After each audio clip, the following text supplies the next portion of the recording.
What's up, Earth Rockers? It's your boy Shovatar, back again with another video, another Rondo Blood video. I realize that I said that I would not be commentating these like hybrid route videos, these like half normal, half alternate videos, but as is increasingly the case with me, I can't seem to find I can't seem to stop running my mouth. I can't seem to find the willpower to shut my trap, because when I went back and watched the videos and listened to the commentaries for the other two videos that I'd done, I realized that a lot of what I said in them was sort of very general comments about the game itself. I wasn't doing a lot of like play-by-play descriptions of the gameplay as it was happening, and I think that in a game like Rondo of Blood, where so much of what's going on is, where so much of the challenge is based around the boss fights, I think that can actually be pretty helpful. So I'm going to try to go back through this footage, and now that I've kind of exhausted all of my general sentiments about the game, I'm going to try to talk more about what's going on in it specifically, although of course, as is all too often the case, I don't have much to say about level 1, because level 1 is easy and is also particularly short. This background here is pretty interesting, although I don't know if it makes any sense. It's like, what, the Leaning Tower of Pisa not leaning next to like the Palace of Versailles? I don't know what's going on. Reminds me of Castlevania Bloodlines, but of course that's going to be a conversation for a different video, for a future video. I like the way Dracula's castle looks in the background, although the one thing that I will say about Rondo of Blood is that I don't quite understand the layout of it. I guess every level before level 6 is like the path to Dracula's castle, and then 6 through 8 is like the interior. But it seems pretty comparatively small. So for this boss, you want to do is not be directly underneath it when he does his lunge attack, and then do be directly underneath it when he uses the fire breath attack. And it always goes lunge, fire, lunge, fire. So if you just keep that pattern in mind and use the axe, it'll go down super fast because the axe just hits like a fucking truck, and then you'll set it on fire and you'll make it explode. I like the purple sky. I like the little winged statue on top of the first, I guess, interior gate of Dracula's palace.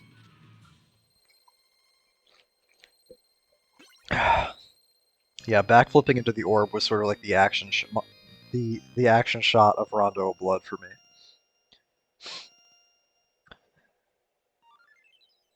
I like the no damage. I think I already talked about the no damage 1-up thing and how much I like it.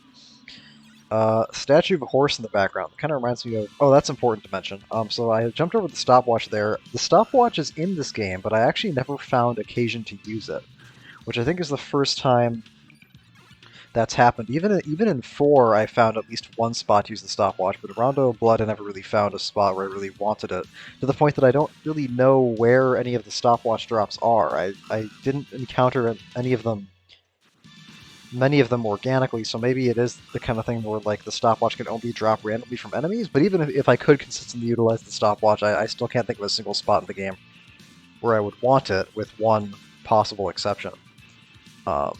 In Castlevania 3, of course, there are so many places where the stopwatch is really useful and practically essential if you're doing like the Akama code, like I was at the very end, like 5C and like all the fucking bats and the floating skulls. But what they did in Rondo of Blood was, rather than incorporate enemies that you need the stopwatch to effectively fight, they just put enemies in the game that you can like actually fight. Although those floating eyeballs there are my least favorite enemy of the game. I have a hard time dealing with enemies where the way you affect their behavior is by facing towards or away from them. I guess I didn't play enough Super Mario Brothers when I was a kid. Didn't deal with the boos enough, so that's kind of tough for me to intuitively work with the idea that's how you influence the movement of a particular enemy. So coming up here is one of the reasons why I wanted to make this commentary for this video, is that the path from normal 2 to alternate 3 is the hardest combat section in the entire game, and it actually is the kind of thing where a stopwatch would be really useful, but I didn't pick it up back there because I wanted something that I could do consistently, and I didn't really know where any consistent stopwatch drops were. It's very important to come down in here with the axe, because the axe has the cheapest item crash, and the axe item crash just like clears out the whole screen. All item crashes do that, but the axe will do that. But the axe item crash is bad against bosses because it's only like, you're only going to hit the boss with like one axe. But with something like this, where there's just shit everywhere, the axe item crash is super, super useful at clearing like everything out. And that would be my advice for doing this part, although my general advice for doing this part is don't do this part, because you get dropped down here if you fall into one of the gaps during the behemoth chase. And if all you want to do is just get to alternate 3 from this level, you can just drop down in like the very last gap. I went to the first one because once I saw this room and I saw how difficult it was, I wanted to challenge myself to see if I could get through it. Ultimately, I could. So that's the trickiest combat section of the entire game, because it's full of tiny shit that you can't fight. It's full of fish jumping out in front of you. Kind of a preview of some certain sections of Dracula X, but I'm gonna have to talk about that later. I'm also now getting to this boss with the axe, which I think I said in the alternate route video is the best sub-weapon for fighting this guy. Because mostly for Phase 2. Phase 1 is pretty easy, but for Phase 2 when he's flying around like with his tail, the axe is much, much better at dealing consistent damage to him than anything else would be. Except maybe the Bible, but I don't really know if the Bible's even available this early in the game. The first place where I know a Bible is consistently available is at like the end of level, in level 3 normal, and then maybe there's one in level 3 alternate too, but I can't really remember. I mean, the other place where the Bible really becomes important is for the level 6 boss rush, and of course there's a Bible there, and that's consistent for both routes. But that's all I know. I know there's a Bible at the end of level 4 if you fight the Dualahan. It's in the torch above it. The boss fights are not like the boss fights are the same for both routes. Like you'll get to like the fact that I got to this boss here from level 2 instead of from alternate 2 doesn't make a difference in terms of the contents of like the torches and in the room before it. And I almost do this boss correctly, but I fuck up. Instead of backflipping there, I should have tried to jump back over it again. And having the axe also incidentally makes that phase easier, because the axe just does so much damage, and I can hit it from far away.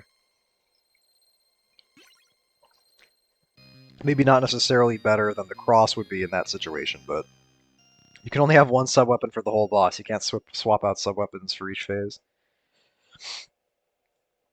So now we're in alternate 3, and I want to know, there's a dude up there on like the little aqueduct. There's some like dude with a cape up there. I don't know what that's all about. I thought that would be explained at some point, but it's not. It might have something to do with the ferryman. God damn, I'm kind of getting fucked up here.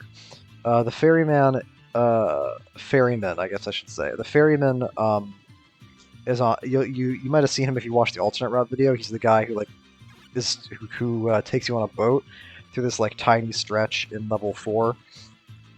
If you go to alternate level 2, the bridge, there is actually like a secret path that can get you to the graveyard faster.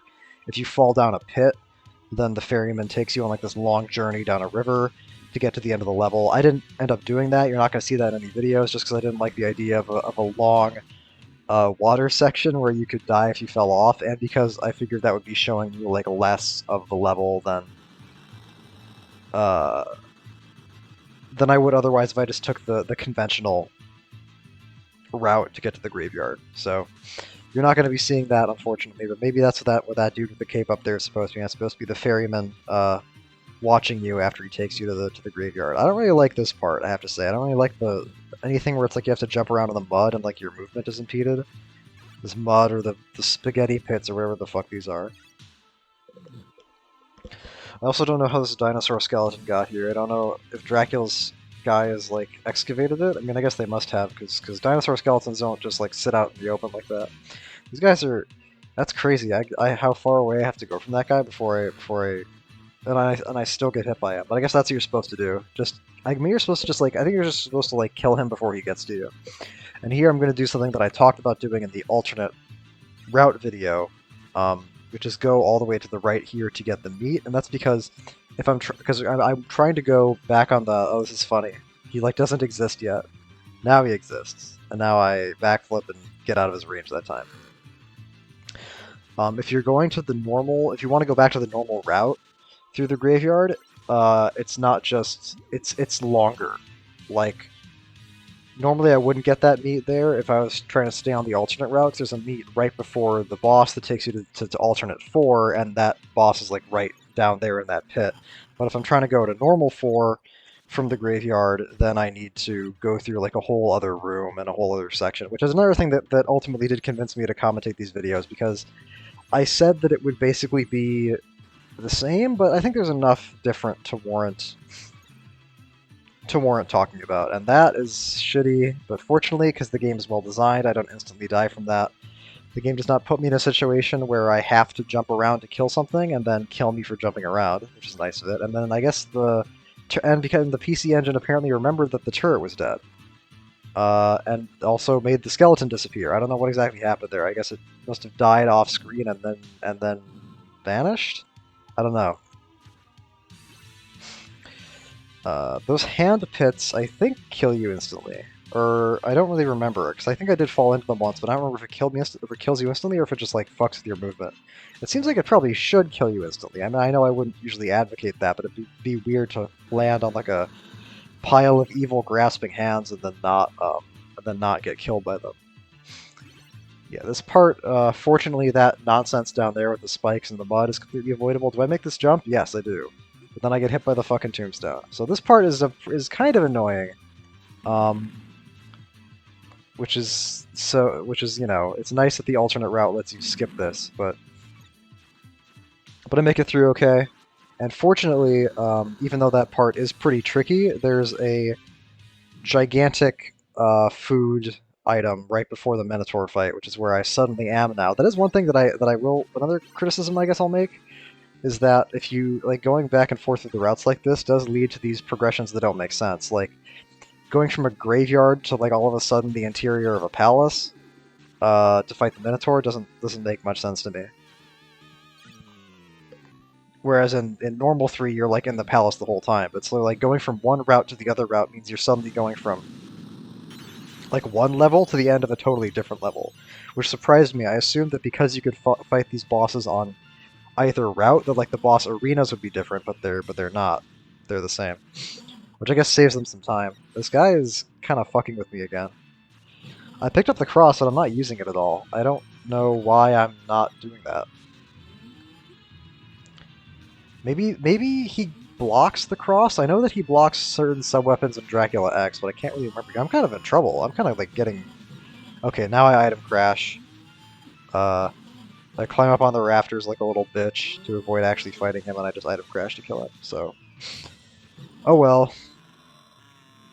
That is kind of an example of what I was talking about, where it's like the item crash lets you, like, not do the boss. But in fairness, I was put in a pretty tricky situation there. If he throws out those rocks to get himself out of a corner, it is pretty tricky to back up far enough to, like, a safe point. I think there might be one closer to him when he does it, but I just didn't ever learn that properly. So, and as you can see, I'm at 1 HP, which is what I was talking about earlier, when, like, the super attacks that the bosses do after they die can't actually kill you, even if they mathematically should. They can only bring you down to 1 HP, which is nice, because it is kind of... It always feels bad when you, like, kill a boss and then the boss kills you. I remember that happened to me.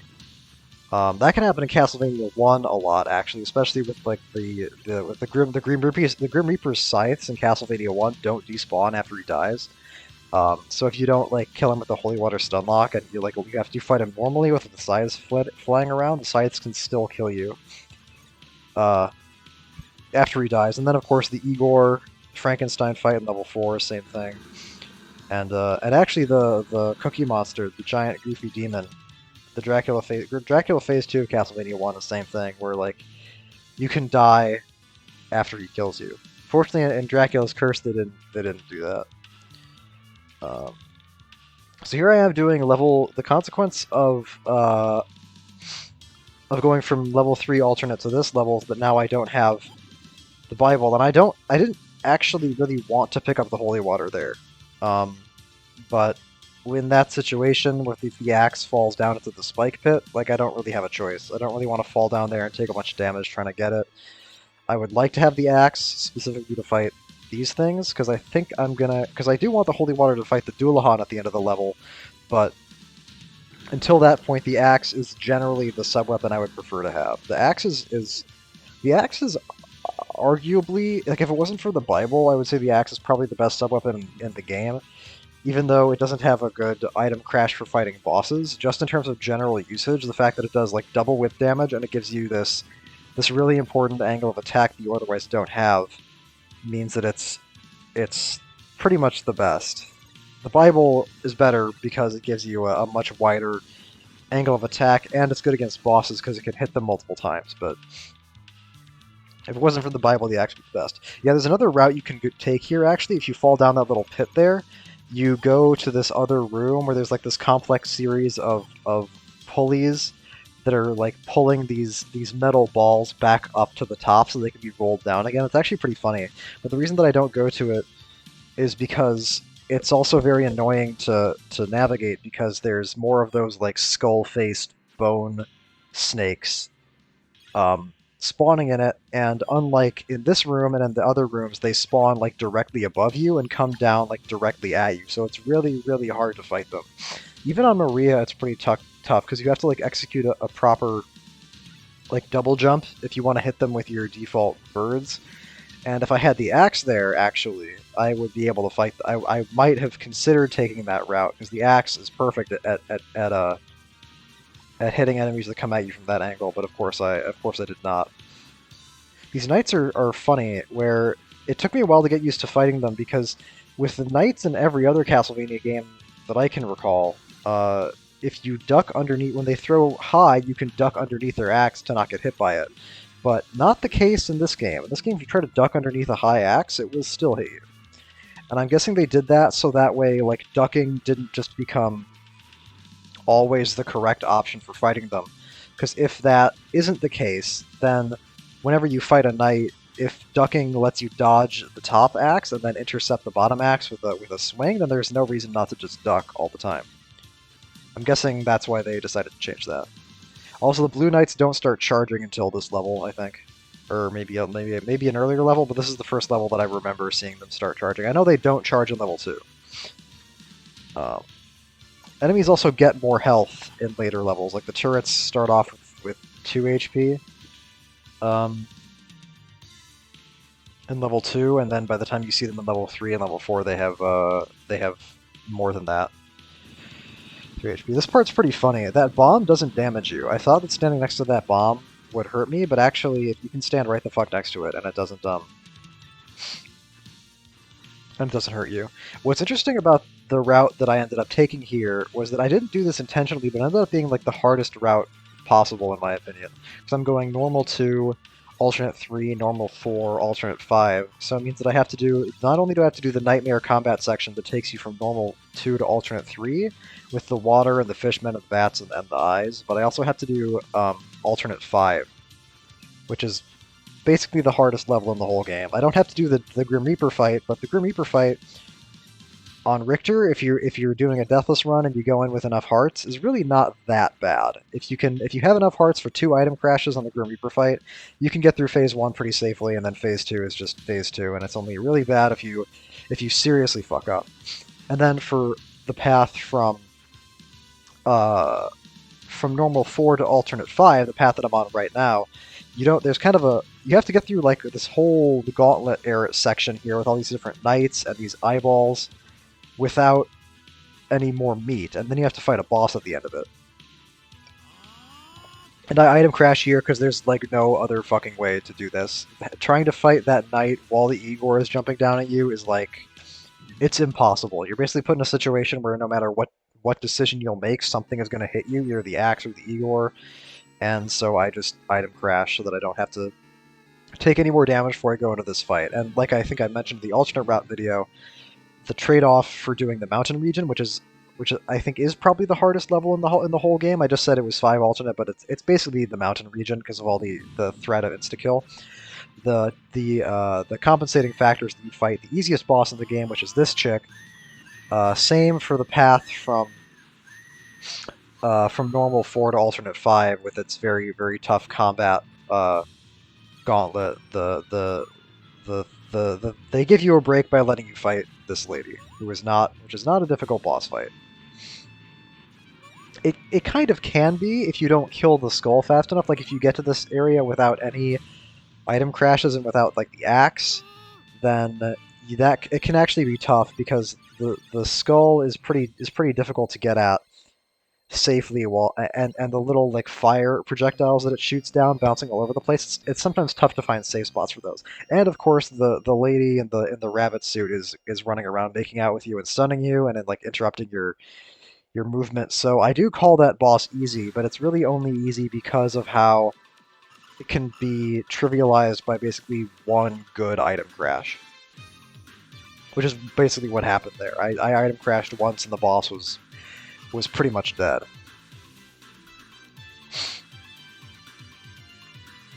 And now I have to get through 5 alternate, one of the level with the best music in the game, and some of and the second most hazardous level. Although it feels like it's supposed to be harder than the mountain region because of the fact that it's got no boss fight at the end, and the fact that it is kind of this weird amalgamation of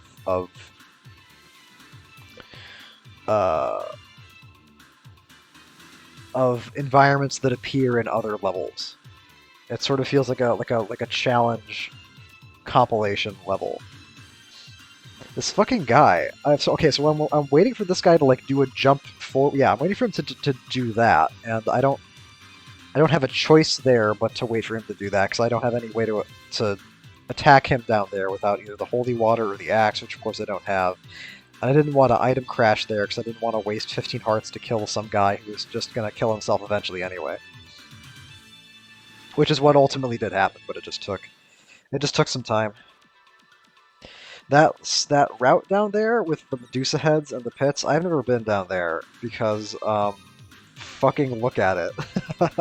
like I don't know what the hell goes on in that lower route. I don't know where this lower staircase leads, but fuck that shit every day of the week. Maybe I would consider doing that on Maria because she can double jump, but even then, like, fucking why? Like, why take that risk? Why subject myself to that? It reminds me of fucking Alucard 5, where there's like this second path that's way riskier and way more difficult than the main path, and there's literally no reason and no incentive to go there. I think I stopped for a second there because I was kind of like rattled. I really did not. This part is always a little bit nerve-wracking because there are times when I'll sort of like lose my mojo with those brown knights and I'll fuck up the timing to jump over their attacks, but there, fortunately, I held on to my mojo. And I think I've talked before about how the blue knights are kind of tricky to fight too, because, you know, in Castlevania 3, I mentioned that to the very end of my time with that game, I was still getting hit by the knights throwing like low axes, and then with those guys, it's even trickier because you can't just like duck to guarantee a safe outcome. You have to really react to them properly. Yeah, normally sub-weapons don't hit those guys, except for the holy water, but once they drop their shields, you can hit them with any sub-weapon in the game. Well, I think the axe actually can also sneak past their shields, though maybe not. Yeah, this part is pretty tricky, actually, and it's sort of another... It sort of forces you to learn how these things work, and to react to them correctly, because there are some places in the game where these things show up where if you're fast enough you can just outrun them. Like you can just go, like the second one that shows up in level 2 normal, you can just walk right past it and it'll just kind of like float around behind you and it'll never catch up to you and leave the level. But with these things, if you try to do that, doesn't really work. Not on a Richter anyway. Because there's a knight at the end here, and the knight is the kind of enemy that you really want to be able to devote your entire attention to.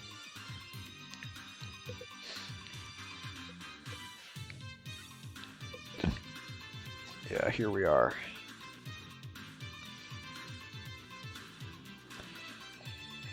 I am a little bit... Well, I guess this is you going into the castle. I'm using over the layout again. That is really close.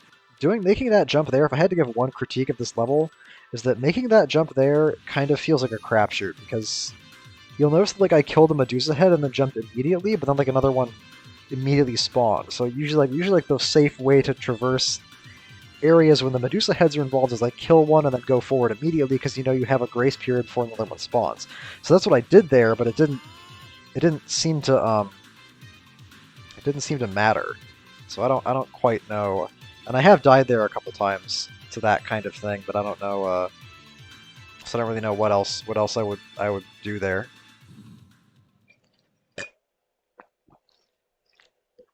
That would serve as a better solution. Yeah, this boss rush is the kind of thing where once I figured out that there was a Bible available, a lot of my challenges with the boss rush kind of cleared right up. Because before that, I was worried a lot about like which subweapon to use. Because some subweapons available in this hallway are better against some of the bosses in the boss rush, and some are better against others. But the Bible is pretty much the best option against all of them, which does make it feel a little bit cheesy. It kind of reminds me of like the whole. It's not obviously on the same level as the Holy Water Stunlock in 1 or 3, but it does kind of make me feel that way in the way that it's like, oh, how am I going to fight this boss? Oh, wait, I'll just do this. Although it's a much more mild form of that. It mostly just has to do with dealing with some of the Medusa attacks and the mummy attacks.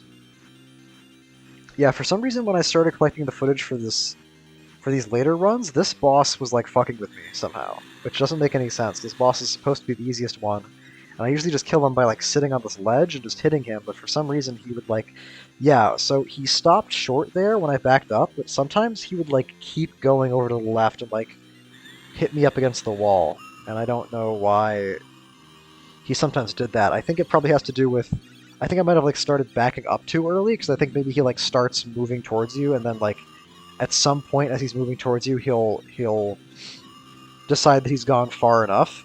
So if you start backing up too early, he'll just like keep going to your new position, and I think that's what happened there. Yeah, the Medusa is tricky. When she does that, like I wasn't really expecting her to do that jump thing because I didn't really know. I still don't really know when exactly she does it. I know if you attack her like super fast too many times, that she seems to do it all the time. But other times it seems like she'll just do it if she's up against a wall. But then she won't always do it if she's up against a wall. And this guy too, I think I talked about how this guy is a very like devil in the details kind of. Do I get hit by that thing? Okay, good. No, I don't. This guy's very tricky because of how precise the timing is to hit him with the Bible at the correct time. What's nice about the Frankenstein fight is the Frankenstein goes through his first 5 actions are all in the same order, where he'll lunge, then he'll jump, then he'll shoot lightning, then he'll lunge, then he'll shoot lightning, then he'll jump. And usually at this point he should be dead, so I don't know what he does after that. But that's the end of it. And I don't really have any more advice for the Frankenstein except for what you just saw me do. Just really respect his lightning attack, but don't respect it too quickly because he sort of aims like right before he fires. So you have to be super fast with like jumping over it. You also have to make sure you're not jumping too early because then he'll just aim at you and hit you. It's kind of like Dracula Phase 1 in Castlevania 1 where you have to like jump after he aims at you, but like the point when he aims at you is very quick and very specific. Yeah, these things are tricky. Sometimes backflipping will just like always get you out of their range, but not always. And that's an example of what I was talking about. I think in another commentary where like the red and blue orbs will sometimes come at you from the floor. If you don't dodge them properly at first, that's what they'll do. If you do dodge them properly at first, they'll like spin upwards. There I actually executed the lightning orbs correctly because I was focused only on the orbs and like nothing else, and I wasn't like trying to move around at all. And I guess I also honestly kind of feel like I got lucky, because it's not as simple as they just start moving together and start moving apart. They kind of like sway around a bit in the air. So I did ultimately play that lightning phase correctly, but I still don't feel like I was ever 100% consistent with it. It still does feel a little bit like guesswork. But what's nice is that if you play the preceding boss rush, the better you play the preceding boss rush, the more wiggle room you have on the trickier parts of the shaft fight. Let's see if this is a good bridge. The bridge is actually pretty stressful because it does incorporate instant death, and because it is the kind of thing where if I feel like I lose control, like if I get out of this central rhythm of like of spawning bats high and then throwing axes at them, like if bats start spawning low, actually I am kind of prone to panicking a little bit. But usually it's not a huge deal, because if a bat does hit me from behind, I don't like go flying off the edge or anything. It's just something that I have to deal with either by whipping it twice or by waiting actually until one of those pieces of the bridge collapses and falls off, so that way I'm now underneath the bat that was previously level with me.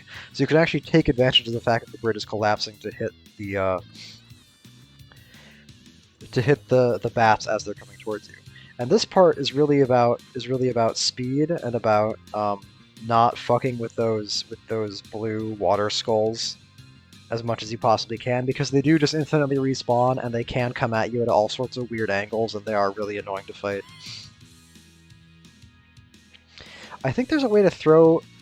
No, okay. Yeah, it's smarter to just wait. I think I was trying to throw an axe so that it landed like on top of the harpy with the first one, but I think it's smarter to just wait until they start lunging at you and then throw the axe.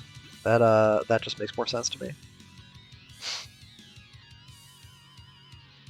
That's another thing where, like, just don't even fucking bother trying to deal with the water skulls. And the timing for this little backflip, yeah, I'm gonna fuck it up a few times here because it is pretty specific, and I'm not sure if it's intentional. Like, I don't think I'm really necessarily supposed to be able to go this way, but I can. And that's why the timing for it is pretty specific. I don't really have any advice for the timing because I can't quite remember what it is, but you basically have to backflip you have to hit the backflip at the very apex of your jump, and it's tricky to time backflips because the window for successfully backflipping is pretty small. So it's just the kind of thing you have to like do a lot and just get a feel for. I think I did kind of get better at fighting these guys.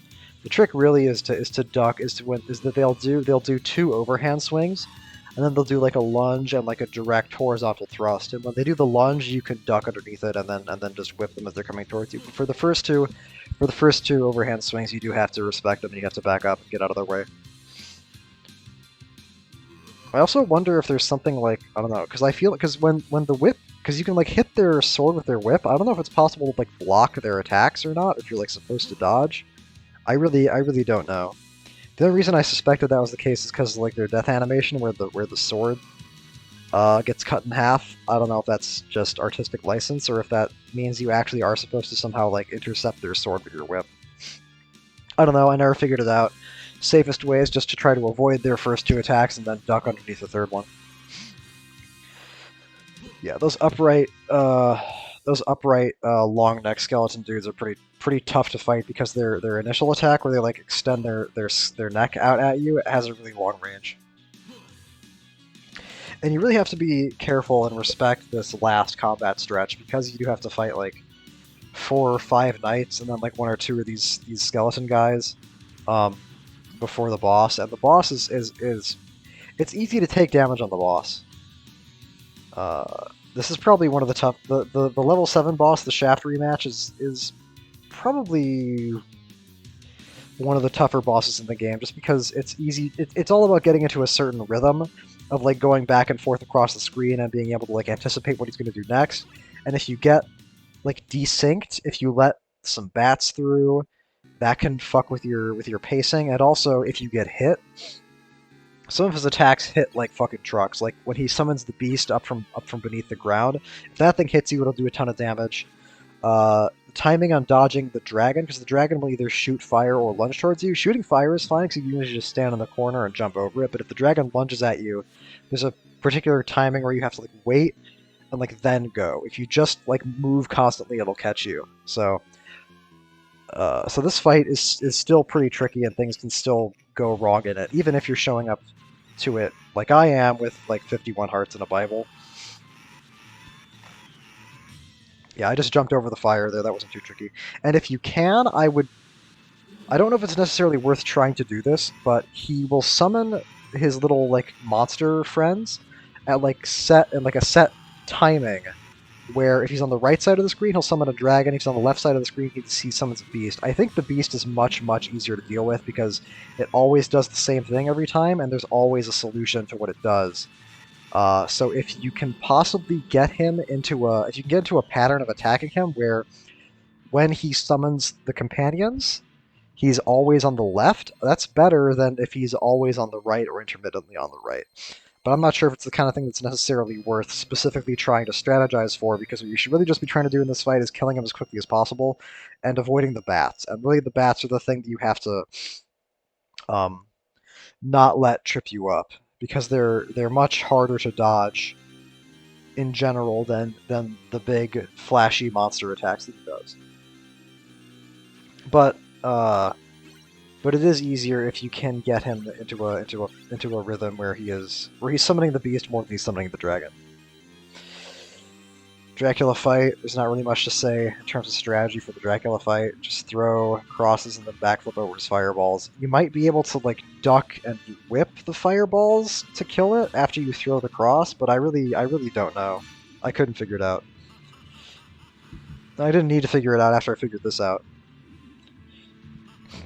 Oh, also, the big magma ball attack that he does there, I think happens on a set pattern, where I think it's his fourth attack is always the magma ball of his first 4 attacks, and then after that, for the rest of the fight, his 5th attack is going to be the magma ball, where he'll go fireball, fireball, fireball, magma, but then for the rest of the fight, it's fireball, fireball, fireball, fireball, magma. And anyway, he telegraphs it in the first place, because if he doesn't lift his head up like that, if he just keeps his head straight, then he's doing the magma attack. But if he does his like ha ha ha, like tilts his head back, then he's doing the fireball attack. I had a hard time. I think part of what makes this phase 2 so easy is because he, even though he's very large and he does take up a large portion of the screen, and it can be easy to get accidentally cornered. I guess the rhythm of his movement is very apparent, and it's very consistent. Because I was thinking about comparing this to like Phase 2 of Dracula and Castlevania 1. Phase 2 of Dracula and Castlevania 1, if you don't use the Holy Water, is a lot trickier because he can like do different things, and because it seems like the pattern of his movements is more variable in terms of the timing of it. Like when he jumps, and he can jump at 2 different heights, whereas with this fight, he's always gonna jump with the same amount of height to give you a clear window to just walk underneath him. And he stands there for plenty of time and like lets you just like hit him when he does his fireball attack. And he'll always do the fireball attack from one of the 2 sides of the screen, I think. I think that's if my memory serves, or he'll try to, or maybe not, maybe it is just based on the number of jumps he does. I really can't quite recall. I do know that eventually in the fight he will like drift to one side of the screen and do like a big lightning attack, like a big lightning breath attack, but you can just duck under that to avoid it. So that's another thing that makes him easier, is that his attacks are generally easier to avoid. You can just like get distance on him if he does the fireballs, and they're easy to dodge, or you can just item crash through them, and that way if one does happen to hit you, it'll probably hit you while you're invincible doing the item crash. And then with the lightning attack, you just duck underneath it. I'm dying, Richter.